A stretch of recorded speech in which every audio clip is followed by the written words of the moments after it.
여러분 안녕하세요. 8월 14일 방송을 시작하겠습니다. 다음은 XRP 상태에 대한 전체 사례입니다. 현재 SEC 간의 소송으로 인해 리플 XRP의 운명은 불확실성 상태로 남아 있습니다. 자, 그러나 기회가 있다. 뭐죠? 중앙 집중식 금융의 성장 활용. 그래서 앤더슨이라는 분께서 분석가에 따르면 ODL은 향후 XRP의 강력한 성장 뒤에 숨겨진 무기일 수 있습니다. 리플은 ODL 서비스가 출시된 이후 달성한 강력한 성장 덕분에 폭발적으로 성장하고 있죠. ODL이 2021년 2분기, 2022년 2분기 사이에 달성한 강력한 매출을 미래의 신호로 강조했다. 자, 그림을 보면 한눈에 나와요. 막대기 그림을 보면 어마무시한 성장 속도를 보이고 있죠.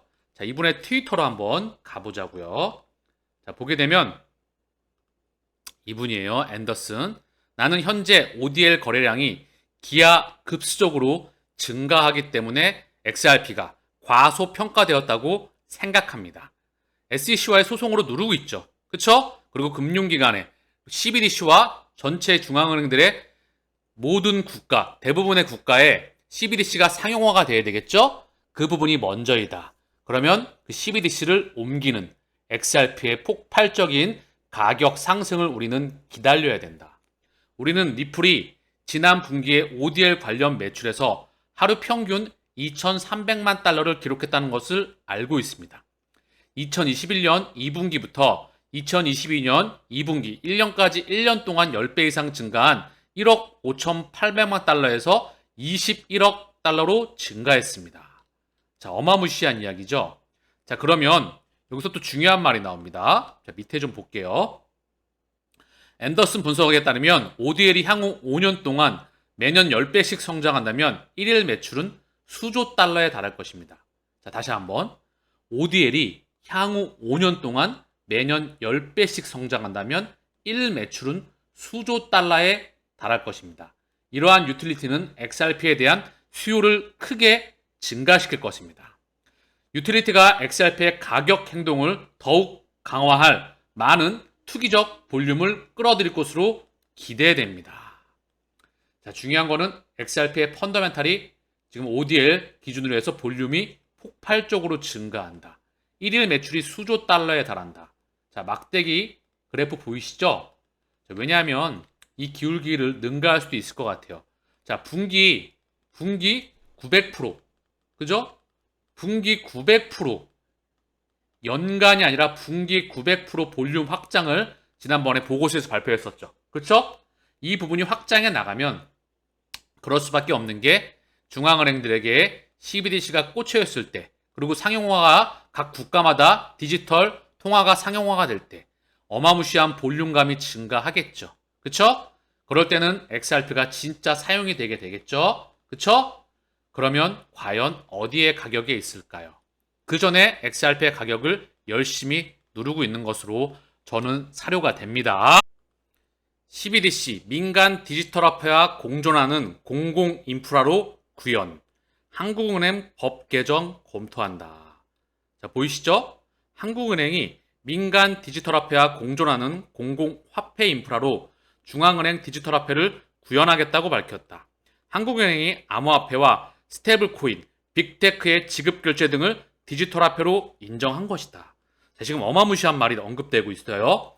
중앙은행 디지털화폐를 구현하겠다고 밝혔다. 민간 디지털화폐와 공존하는 공공화폐 인프라로 암호화폐와 스테이블코인, 빅테크의 지급결제 등을 디지털화폐로 인정한 것이다.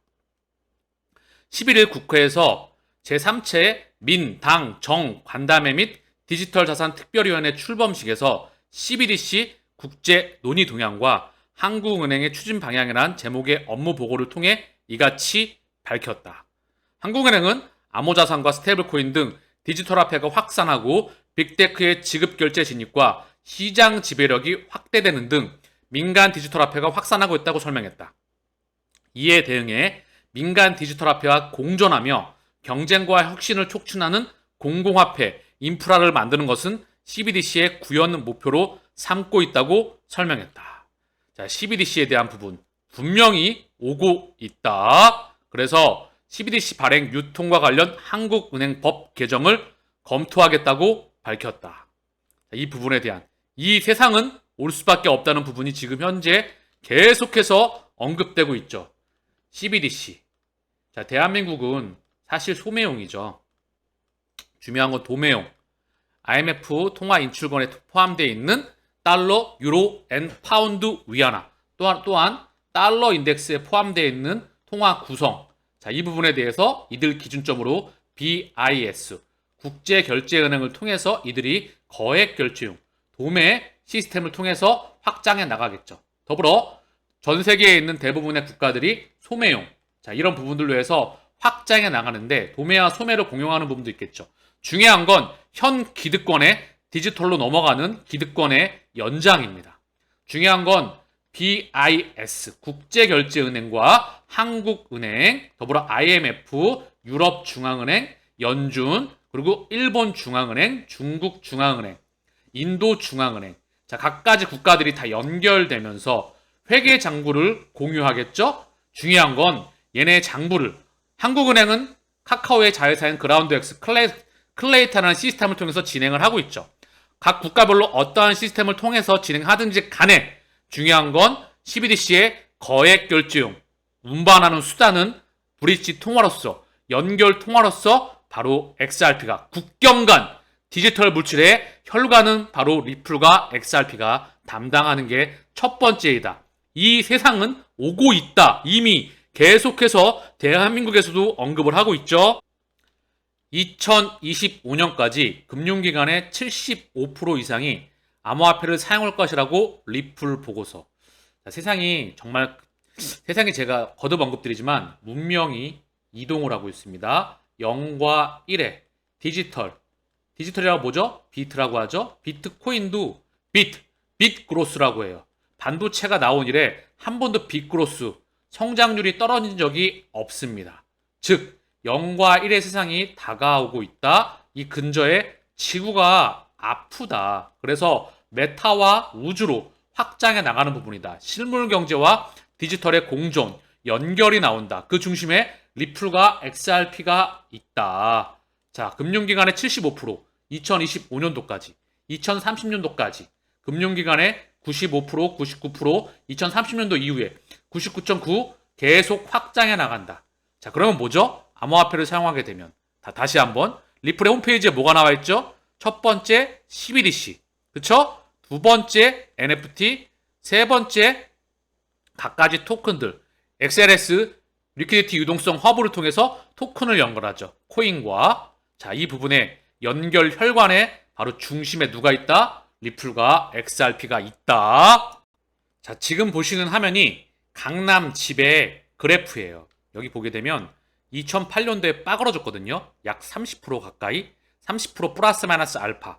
서울 가격 집값이 자, 불패겠지만 한번 꺾였습니다. 아주 크게. 그리고 긴 박스권을 겪었어요. 그리고 현재 상승 랠리에 있다. 물론 큰 그림에서 보면 계속 우상향이었죠.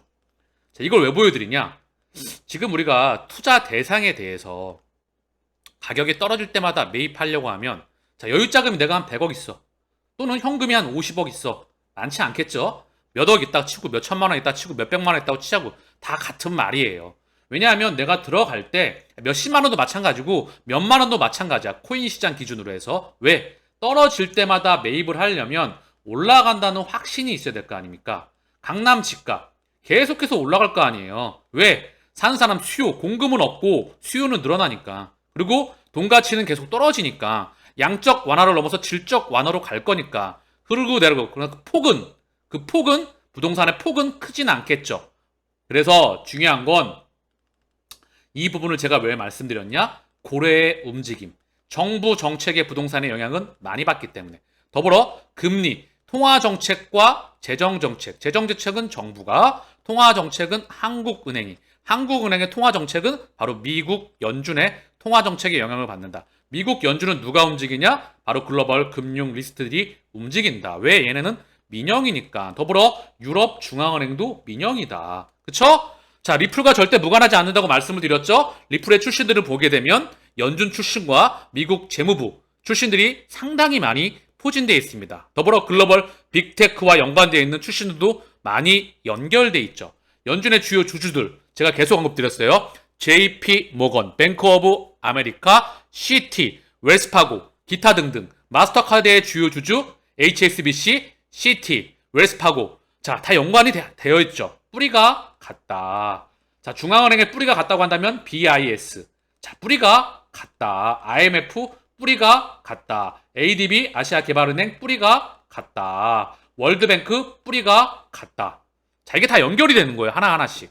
제가 그래서 과거의 정보를 끊임없이 새로운 정보를 받아들여서 현재 연결시키는 작업을 하다 보면 통찰력이 나온다. 그러면서 머리에 리셋이 되면서 머리가 확장한다. 보이는 대로만 판단하지 않고 그 이면에 본질을 볼 수 있는 힘이 생긴다. 더불어 미디어에 이 말씀도 좀 드릴게요. 미디어를 보다 보면 많이 속아야지 그 다음 덜 속는다고요. 왜? 그걸 걸러낼 수가 있기 때문에 그 뼈대가 보이기 때문에 자 그러면 우리 집값의 흐름도 잠깐 참고사항으로서 절대 무관하지 않거든요. 자산시장 또한 주식, 코인, 부동산 자산시장에 연결되어 있죠. 연준의 흐름과 연결되어 있습니다. 자 볼게요. 이거 보면서 크게 한번 통화정책과 전세계 이런 부분들을 보자고요. 자 내가 지금 돈이 좀 많이 있어 현금이. 그래서 뭔가 안전자산을 하나 갖고 싶어. 그래서 강남에 하나 집을 살라 그러는데 대표적이죠. 압구정, 현대, 한양. 그래서 얘는 그래도 느낌이 어떠세요? 떨어지면 살 수 있으시겠어요? 자 어느 정도는 망하지 않고 올라갈 것 같잖아요. 인플레이션 해치를 할 수 있겠죠. 그쵸? 뭐 서울의 주요 요충지. 자 그래서 근데 중요한 건 강남 집값이 2008년도에 약 30% 마이너스 30% 플러스 알파 가격이 떨어졌었다. 2008년도 리만 브러더스 사태 때 전세계 자산시장이 한국 증시도 2100 기준으로 890인가 890 플러스 마이너스 알파 2100 플러스 마이너스 알파 반토막 이상이 나섰어요. 한국 증시 또한 어마무시했었죠. 그때 전세계 자산시장과 실물 경제가 다 박살나게 됩니다. 그러면서 다시 한번 보이지만 상당히 긴 박스권의 기간을 보였어요. 그쵸? 1년, 2년, 3년, 4년, 5년 한 6년, 5년 플러스 마이너스 알파의 긴 박스권의 흐름을 보였다. 굉장히 부동산이 침체기였다는 거죠. 근데 누가 보면 5년 동안 침체기일 때 부동산 가격은 더 이상 한국에서 저출산과 고령화로 인해서 이제 부동산 가격은 끝났다. 이때 이런 말이 또 나왔었습니다. 근데 지금은 그런 말이 안 나오죠. 중요한 건 이때 어떻게 해서 부동산 가격이 이런 흐름을 보였느냐. 이것 또한 원리가 같아요. 뭐다? 그때 당시에 최경환, 자, 당시 새누리당 원내대표였던 최경환 경제부총리로 오게 됩니다. 그쵸? 박근혜 정부 시절에 와서 경제부총리로 딱 들어오게 돼요. 그래서 뭐 했나? 부동산 3법을 완화합니다. 그쵸? 그리고 LTV, DTI. 자, 이 부분을 다 풀어버립니다. 총부채 상환 비율. 이런 부분들과 함께 LTV, DTI. 주택담보대출 비율. 그래서 대출을 더 많이 끌어다 쓸 수 있게끔 수도꼭지를 풀어버립니다. 자, 마지막에 그리고 당시 한국은행 총재였던 이주열 한국은행 총재이죠. 이분을 쫙서 어쨌든 금리를 인하합니다. 자, 한국은행이 금리를 인하해요. 그 다음 부동산 3법을 다 풀어버립니다. LTV, DTI를 다 풀어버려요. 자, 그럼 어떻게 돼요? 그때부터 집값이 가는 거예요. 그쵸? 그리고 나서 이런 모습을 보였다. 자, 뭐죠? 그럼 정부의 큰 고래, 정부의 정책의 움직임을 봐야 됐던 부분이죠. 그쵸? 그리고 나서 현재 모습이다. 그러면 제가 계속 언급드렸습니다. 세상을 움직이는 고래의 움직임을 봐라. 항상 언급드렸죠? 정부 정책에 맞서지 마라. 이런 부분이 있었죠. 투자 격언에서도. 중요한 건 이런 부분들과 맞물리게 되면서 다시 한번 달려나가게 되었죠. 증시와 부동산 시장이 같이 움직였습니다. 자, 더불어 사실 제일 중요한 건 통화 정책이에요. 통화 정책. 그래서 한국은행의 통화 정책을 보게 되면 기준금리가 있고요. 지급준비율, 지준율이 있고요. 공개시장 조작이 있고요. 총액 한도 대출이 있습니다. 기준금리 다들 아실 거고 지급준비율. 지급준비율은 은행들은요. 자, 이거를 좀 이해하고 가자고요. 이양 얘기가 나온 김에 통화정책 가장 중요한 부분이죠. 리플 절대 통화정책과 무관하지 않죠. 전 세계 혈관을 만들어내는데 CBDC의 중심이죠. 제가 끊임없이 언급드렸어요. 마이너스 금리와 차세대 질적 완화와 그리고 이런 부분들의 부양책을 더 통화정책으로 실수할 수 있는 디지털 그 중심에 있다. 그렇기 때문에 현재 법정화폐 시스템의 통화정책을 먼저 이해해야 되겠죠. 과거를 이해해야 현재를 이해해야 미래가 보이는 거겠죠. 자, 기준금리 뭐죠? 자, 보면 은행들이요. 보면 자, 쉽게 A라는 사람이 있고요. B라는 사람이 있고 C라는 사람이 있고 D라는 사람이 있다고 하자고요. A라는 사람이 10억이 있어. 그래서 이 10억을 은행에 딱 하고 맡겨. 뭐 은행은 10억을 딱 받잖아요. 원래 은행의 수익이 뭐죠? 예대 마진. 예금을 끌어와서 대출해주는 시스템이에요. 그게 가게하고 기업에서 예금을 끌어옵니다. 그리고 가게에게 기업에 대출해주는 시스템이죠. 중요한 건 이 10억을 받으면 10억을 다 대출해주지 못해요.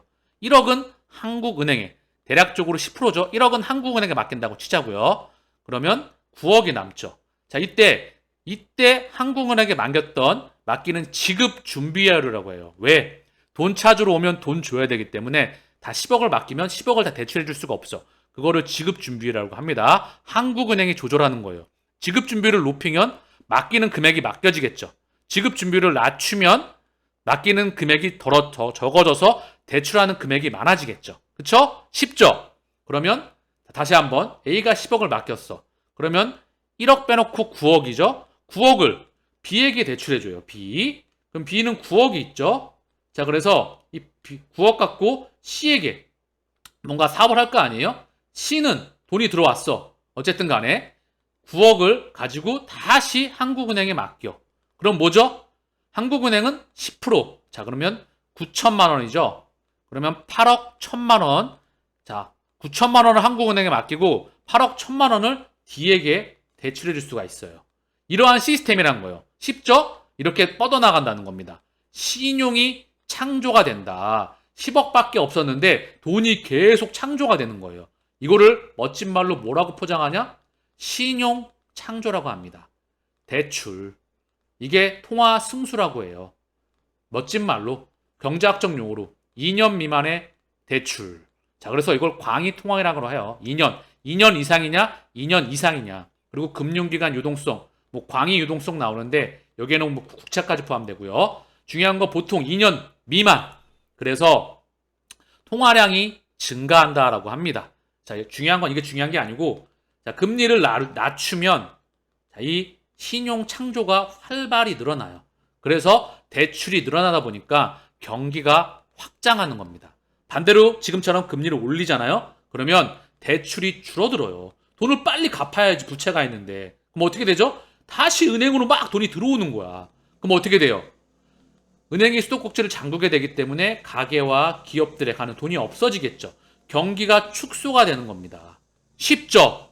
자, 이게 기준금리를 통해서 경기를 조절하는 겁니다. 자, 그런데 금리가 높을 때 금리를 내릴 수가 있겠죠. 금리를 더 내릴 수가 없으면 어떻게 되겠습니까? 한국은행이 통화를 실시할 수 있는 통화 정책 수단이 없어지는 거예요. 그래서 뭐가 나왔다? CBDC가 전 세계적으로 나오고 있는 거다.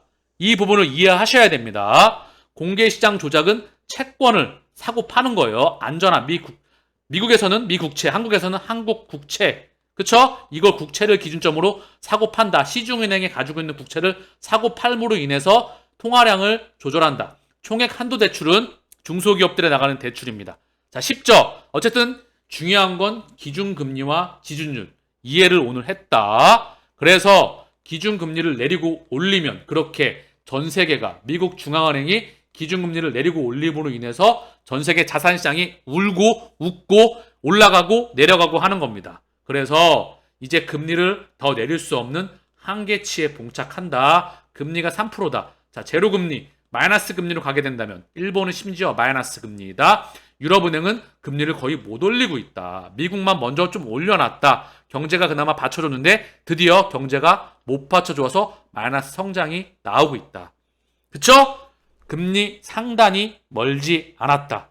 다음번 금리 인하 사이클이 다가오고 있다. 그 다음은 다시 한번 통화 부양책이 나온다. 미 국채를 넘어서 회사채와 질적인 민간은행까지 확장하게 된다. 현 통화 시스템에 대한 붕괴가 다가오고 있다. 즉, 그 말은 CBDC 세상이 다가온다. CBDC 세상이 다가온다는 건 리플과 XRP의 세상이 다가온다. 그 전까지 XRP의 가격을 SEC와의 소송, 더불어 통제를 하고 있다. 서클, 미 규제기간 52년 된 은행비밀보호법 개정이야. 무려 52년이 되었다. 은행비밀보호법. 금융기관은 사실 가장 보수적인 기관이죠. 회계장부나 데이터 그런 부분들이 굉장히 보수적으로 낡아 있습니다. 스위프트 시스템을 봐도 무관하지 않다고 볼 수가 있겠죠. 자, 이 부분에 대해서 서클, USDC 스테이블코인사의 발행사이죠. 그 뒤에 골드만삭스와 그리고 리플, 스텔라를 통해서 USDC 시장을 잠식해 나가고 있죠. 어제 저한테 그 부분을 좀 하시더라고요. CBDC, 그 부분은 다른 코인들도 많이 있다라고 언급을 하는데 전 세계 도매용, 거액 결제용의 CBDC 연결하는, 걔를 이동하는, 걔 디지털 물질을 거액 결제용 CBDC를 옮기는 물질 하나는 XRP가 유일하다. 그 이유는 전 세계 기득권에 동의가 있어야 된다. 파일을 절대 나눠줄 수가 없다. IMF 통화인출권에 포함되어 있는 미국, 유럽, 일본, 중국, 달러, 유로, 엔, 파운드, 위안화 얘네 나라들의 동의가 있어야 된다. 절대 그 파일에 들어올 수가 없다. BIS, 도매용 결제용 CBDC, 그 CBDC 시스템은 이미 예정돼 있다. 그렇기 때문에 XRP 하나가 진행하는 부분이다. 스텔라는 소매용 CBDC와 제3세계 그리고 USDC, 스텔라를 기반으로 한 시장을 잠식해 나가며 신흥국가 이런 부분들을 확장해 나가는 부분이다. 이 부분이 명확하게 같이 나가고 있는 부분이다 라고 제가 언급을 드렸죠. 더불어 SEC와의 소송, 하위 테스트, SEC의 게리 겐슬러 몇십 년 된 그런 규정을 가지고 와서 갖다 들이붙이고 있는 거죠. 말도 안 되는 그런 부분입니다. 그렇기 때문에 사실 쇼에 가깝다. 시간이 흐르면 증명이 되겠지만 중요한 건 펀더멘탈은 계속해서 확장해 나가고 있으며 그 부분은 이미 진행이 다 되고 있다. SEC와의 소송, 그게 지건 말건 일단 합의가 되고 중요한 건 그 기위에 확장해 나가는 부분이 반영되리라 생각합니다. 소송보다 끝나야 판이 나와야 그 다음을 확장해 나간다. 불확실성이 끝나야 되는 부분이겠죠. 중요한 건 이미 인프라는 깔려 나가고 있다는 게 중요한 부분입니다. CME 패드워치 9월 기준금리 50bp 인상 가능성 55%, 75bp 확률은 45%, 50% 인상 확률이 50bp 인상 확률, 0.5% 인상 확률이 계속 올라가고요. 75% 인상 확률은 계속 떨어지고 있다. 뭐 그런 내용의 언급인데요. 중요한 건 물가가, 국제유가가 떨어졌죠. 휘발유 가격을 보니까 1,800원대나 보이더라고요. 오늘 제가 양평을 좀 갔다 왔는데 그렇더라고요. 그래서 이 부분은 계속해서 작업이 진행되고 있다. 이 부분 또한 인플레이션 그리고 경제 성장률은 떨어지면서 인플레이션의 속도를 가속화시켰죠. 우크라이나 전쟁과 코로나 팬데믹을 통해서 생산과 전 세계 공장, 중국의 공장을 잠궜죠. 그리고 우크라이나를 통해서 원자재, 에너지를 잠궜습니다. 당연히 인플레이션 속도는 가속화되겠죠. 더불어 대량 생산 체제의 종식을 앞당겨 오고 있죠. 그거는 바로 CBDC 세상을 앞당겨 온다. CBDC 세상을 앞당겨 온다는 것은 리플과 XRP의 세상이 열리는 겁니다. 전 세계 암호화폐 보유자 3억 2천만 명, 79억 명, 79억 명인지 80억 명인지 이 부분은 확인이 필요하겠지만 아직 3억 2천만 명밖에 안 돼요. 미국이 4,600만 1위, 대한민국은 29위, 200만이다. 그래서 보니까요. 미국이 13.74 비율, 인구 대일 비율 대비 인도 2위, 그리고 2%예요. 야, 인도가 아마 폭발적인 성장을 하리라 봅니다. 왜? 중국의 모습을 보일 거라 생각을 해야 되며 전 세계 공장이 중국이 담당을 했죠. 그 부분이 인도를 넘어가는 부분이면서 젊은 인구가 확장돼 가고 전 세계 자본이 다 글로 들어가고 있어요. 중국과 인도가 노다지다. 그 부분이고요. 다른 나라 기득권 국가들이 성장에 끝나가고 있고요. 중국은 내수를 통해서 금융을 통해서 확장해 나가고요. 인도는 공장, 중국의 과거의 모습을 재현해낼 것이라 생각을 합니다. 그리고 파키스탄 11.50, 3위, 나이지리아 10.34, 베트남 20.27, 비율이 좀 가장 커요. 차이나 1.33, 그리고 브라질 7.75, 러시아 10%대, 인도네시아 4%대, 사우스 아프리카, 남아공 12.45. 여기서 보게 되면 경제 파이나 은행권에 접근이 어려운 국가들에 대한 토큰에 대한 비율이 높죠. 거듭 언급드리지만 이들은 소매용 CBDC, CBDC의 도입도 빨라질 것입니다. 그리고 가장 늦게 기득권이죠. 유럽, 일본, 미국 이들 나라에 도입이 될 때 GDP 파이가 큰 국가들, 중국도 포함됩니다. 얘네들에게 실상용화가 될 때 폭발적인 다른 세상으로 들어가게 된다. 인플레 피크아웃 기대 18일 FOMC 의사록 공개. 자, 이 부분 지켜봐야 되겠죠. 인플레가 고점을 찍고 내려가서 인플레가 상승하던 슈팅에 나왔던 추세를 벗어나는 부분이 돌려지게 되면서 증시가 또는 코인 시장이 먼저 움직이면서 갈리면 막상 발표를 하면 그때부터는 떨어집니다. 좀 덜 달리면 발표를 하고 달리겠죠.